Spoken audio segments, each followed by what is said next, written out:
वस्सलातु वस्सलाम अला मल्ला नबी अबाद अम्माबाद। इस्लामी भाइयों, पांचों नमाजें और नमाज जुमा ये सब छोटे छोटे गुनाहों का कफ़ारा होती हैं और इनकी अदायगी से ये गुनाह माफ़ हो जाते हैं, बशर्ते कि कबाइर का इर्तिकाब ना हो, यानी बड़े बड़े गुनाह ना किए जाएं।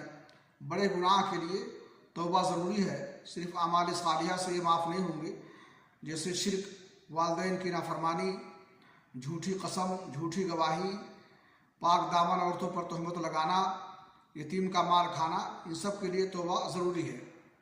सही मुस्लिम शरीफ की हदीस है, अल्लाह के नबी जनाब मोहम्मद रसूलुल्लाह सल्लल्लाहु अलैहि वसल्लम फरमाया, अस्सलावातुल खम्स वल जुमअतु इलल जुमअ कफ़ारतुन लिमा बैनहुन मा लम तुग़शा अल कबाइर, कि पांचों नमाजें और जुमा से जुमा के दरमियान जो वक्फ़ा होता है वो छोटे छोटे गुनाहों का कफ़ारा होता है जो इनके दरमियान होते हैं, जब तक कि कबीरा और बड़े गुनाह का इर्तिकाब ना हो।